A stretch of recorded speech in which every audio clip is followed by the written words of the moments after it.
Going to be very interesting to see whether or not he is able to bring pressure to bear to open up the files about exactly what experiments were done in Wuhan that we know about, and exactly what influence on them from America and funding from America there was. Then that could get very interesting indeed. Hello and welcome to the Americano Show. I am delighted to be joined here at the Spectator by Matt Ridley, one of our favourite writers, who has written about American politics this week, which is not your usual topic, Matt, but you are particularly interested in Robert F. Kennedy Jr., who is, of course, the incoming, yet to be confirmed, but the incoming head of the Department of Health and Human Services for the second Trump administration. What were your first thoughts when you heard of this pick? Well, to tell the truth, actually, I did report on American politics for a number of years for The Economist, both Washington and London, a long time ago, 40 years ago. So I've got no special expertise on this. But, it was inevitable, I thought, that RFK was going to get some position in the Trump administration. I think it was a surprise that he would be given an actual cabinet position for most people. And it came as a shock, particularly to those in the scientific establishment and indeed the media establishment, who have him down as a wacky kook. Sorry, that's with a K, not a cook with a C, because of his views, particularly on vaccines generally and COVID vaccines in particular. They feel he's been spreading misinformation, that he's a dangerous man in that respect. But I think there's more to it than that, and I'll explain why. Well, he has kooky views. I think that's fair to say. Certainly, according to most people. But do you entirely disbelieve him in what he seems most concerned about, which is the dangers of processed foods and the possible links between certain vaccines and harms to children? Well, if we went through all of his positions, there would be some I would agree with and some I disagree with. And for me, that's not really the point. That's true of most of my friends as well as most my enemies, as it were. That there are some things. I personally think that the current fad for criticising ultra-processed foods is a mistake. I think we should be focusing on things like carbohydrates and too much carbohydrate and too little protein, or things like that in the diet. So I don't think eating McDonald's is a total disaster. I wouldn't want to do it every day, but it's not a bad thing. So I'm not too bothered about that. He is in favour of raw milk. That's very unpopular with health officials in America. It's illegal in America. In this country, it's quite common. Yeah. I drank raw milk for most of my youth. I lived on a farm where we had dairy cattle, and we drank it completely unpasteurized. I'm not necessarily a disaster health-wise, but there are risks to drinking raw milk.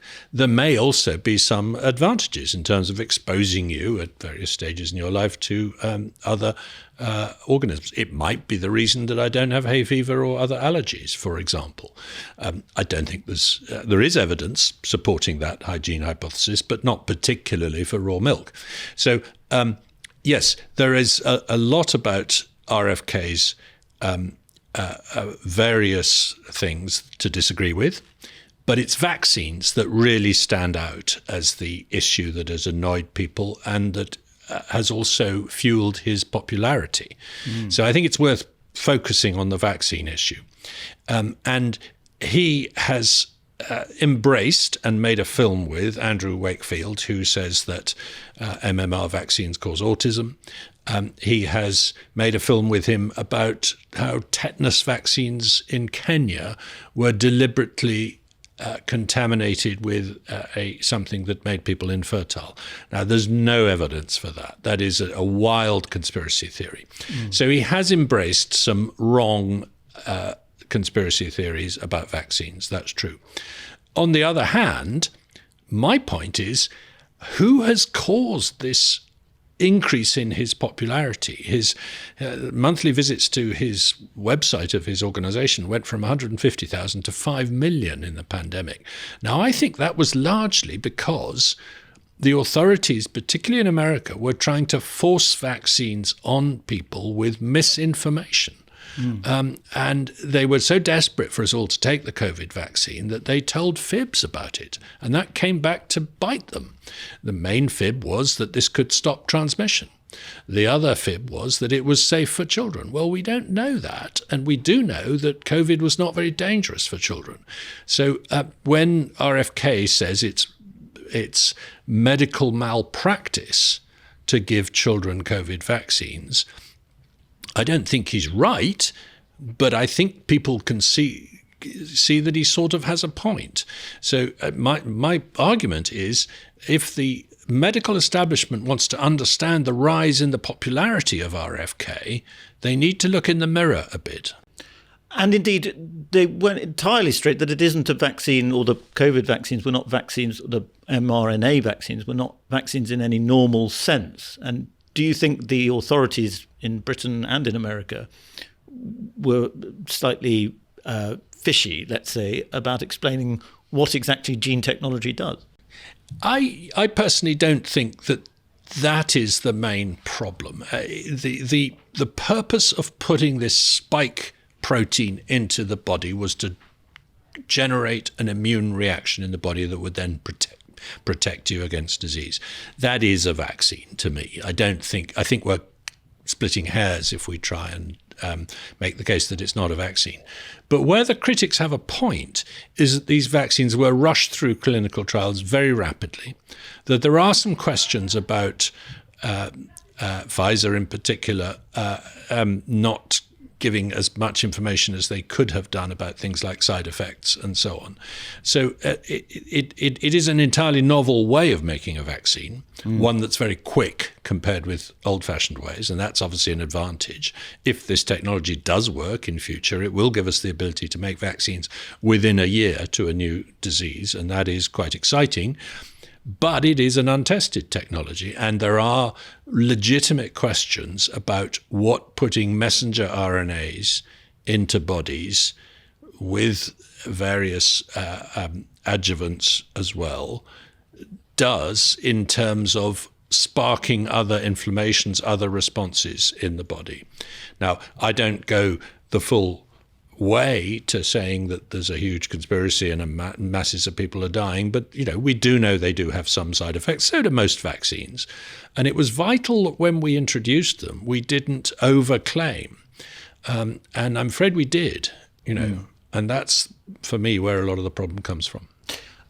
Matthew, a lot of journalists are pretty excited about what RFK Jr. might do in terms of sort of the COVID files, if you were, that must be there in the Department of Health, because one of his big enemies, as you mentioned in your piece, is Dr. Anthony Fauci, who is in charge of the NIH, which will come under Kennedy's remit if he's confirmed.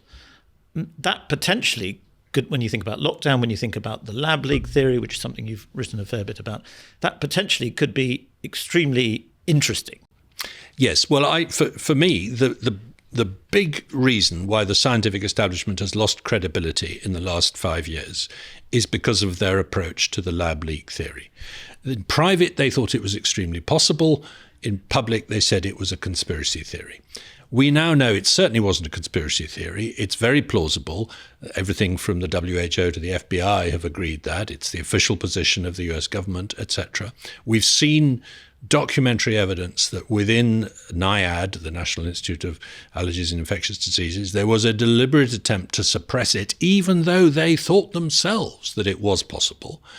And that, for me, has hugely discredited the National Institutes of Health and the scientific establishment, and therefore contributed to people believing RFK, because they say, well, if that conspiracy theory was true, which other conspiracy theories might be true? So that is going to be very interesting to see whether or not he is able to bring pressure to bear to open up the files. The House of Representatives has started doing this under Republican control, but the Senate has not followed suit under Democratic control. If the Senate, the House of Representatives, and the Secretary of Health and Human Services are all going to push for a proper opening up of the documents that we have about exactly what experiments were done in Wuhan that we know about, and exactly what influence on them from America and funding from America there was, then that could get very interesting indeed. There are a lot of people who say we'll never know exactly what happened unless we get inside the Chinese files, but there are other people who say, no, there's probably enough documentary evidence within the American establishment, in the intelligence community and the National Institutes of Health and other organizations that could give us a pretty good answer of what's happening. So RFK could be sort of a vaccine in a way to the scientific community by triggering a truthful antibody response. He could be, to coin a phrase which I borrowed from one of the cartoons in this week's Spectator, he could be a shot in the arm for those of us who are trying to find out what happened. Well, let's talk more about what might be revealed. Gain of function research is something we've all heard the phrase by now, and the theory is it not, that Anthony Fauci, in this very senior medical position in the American government, was funding gain of function research inside China. And that is pretty much established, is it not? That is established, yes. There's a nitpick which Anthony Fauci does over what you mean by gain of function. He wants to narrow the definition to experiments on viruses that already infected humans, and that would exempt viruses that at the time infected bats, but were being used to infect human cells, right? And that's what the experiments in China were. Now, to anyone, if you do an experiment, as they did in Wuhan, that increases the infectivity in humanized mice 10,000-fold of a particular virus, that sounds like gain of function to anyone else. You've got to be pretty extreme to say that isn't gain of function, because the function being gained is the ability to efficiently infect human beings. So we know those experiments happened. We know they were funded by partly by the US government through this organization called the EcoHealth Alliance. And we have a much delayed report from the EcoHealth Alliance that revealed that 10,000-fold increase in infectivity in humanized mice. We didn't find out about that until the middle of 2021, which is pretty disgraceful in itself. That information should have been made public right at the start. So we know that gain of function experiments of concern, to use the technical phrase, were being done in Wuhan with American funding. That's not in doubt. And they were being done in Wuhan because the Chinese were willing to do them, whereas when it had been attempted before in America, it was too dangerous. It was shut down because people recognized how dangerous this kind of research can be.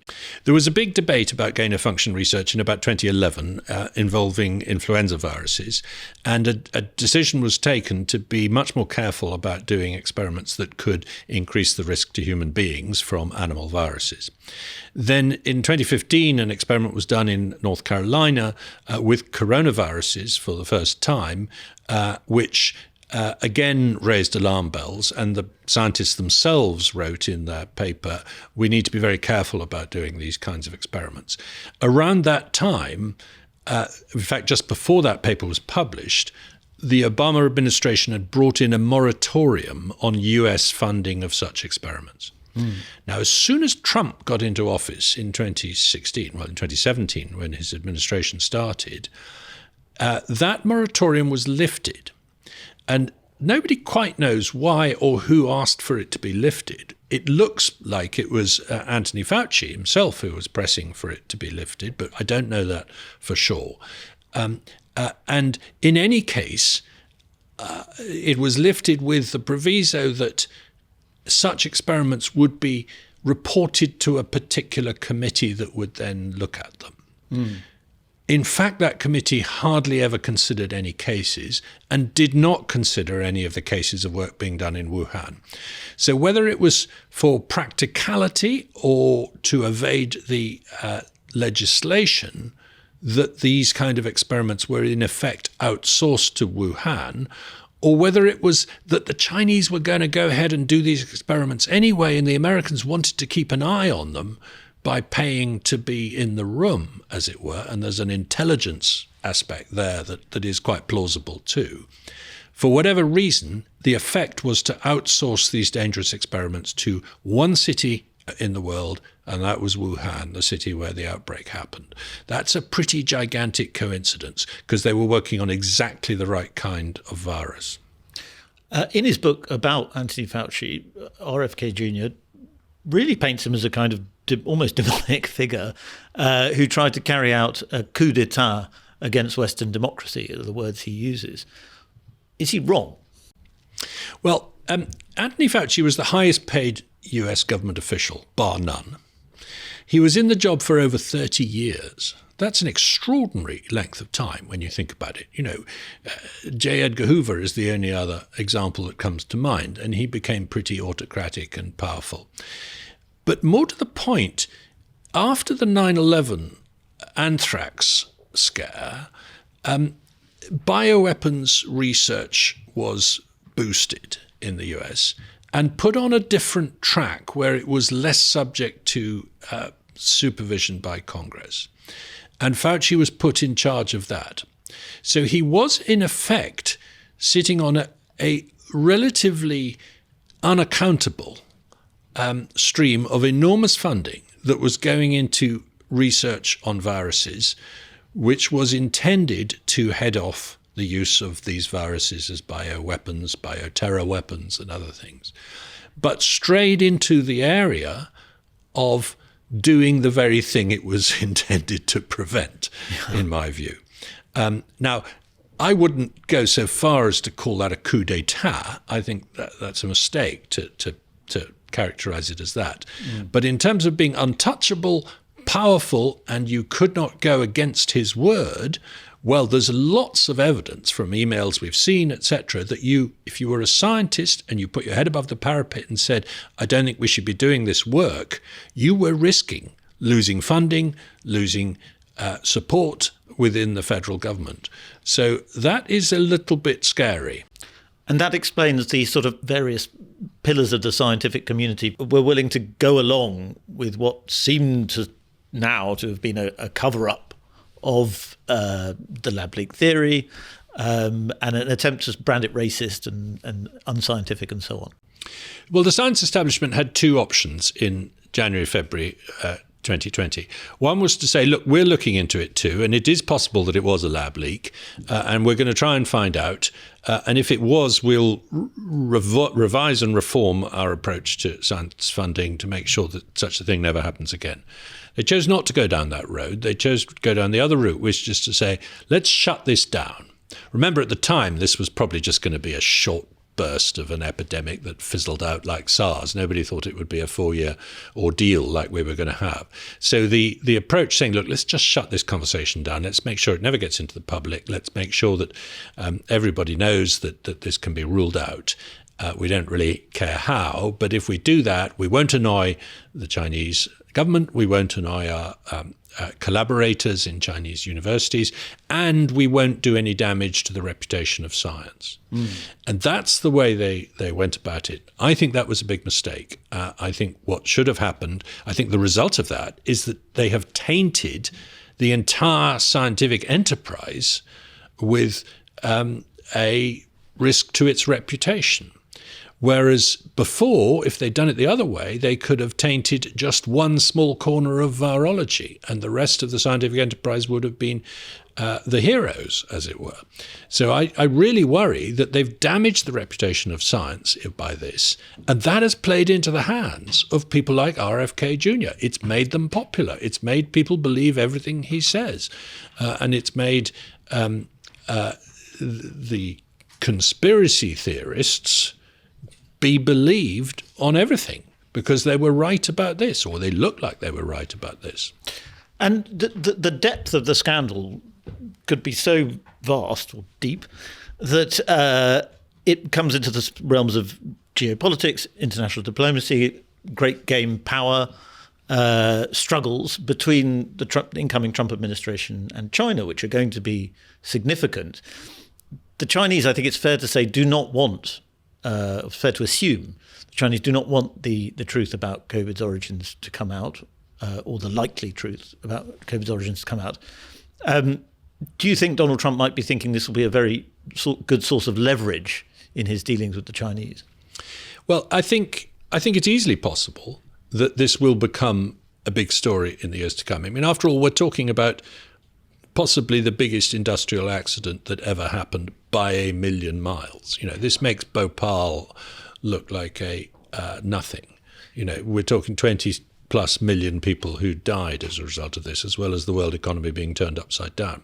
So if that was the result of a mistake made by people doing a risky thing that they shouldn't really have been doing, then it's a very big event in world history. The chances that Donald Trump will be able to say, right, we're cutting off all contact with you until you pay enormous reparations for what you did are, I think, pretty small. He's a transactional man and he will use it in some way as a part of the negotiations. I've always thought that a much more plausible route would be for the Trump administration to say, we're going to put Magnitsky-type sanctions on certain individuals who we think could have behaved more honourably and more honestly in this enterprise. And we will only lift those if you agree to a proper investigation with books open as to what exactly happened. So hit some of the senior officials within Xi Jinping's regime. That would be the way I would go about it. But I'm not an international diplomat. There will be undoubtedly lots who would say that's extremely dangerous in itself for other reasons. But alongside what happened in Hong Kong, what happened to the Uyghurs and other things, this is a very big issue. Matt Ridley, thank you very much indeed.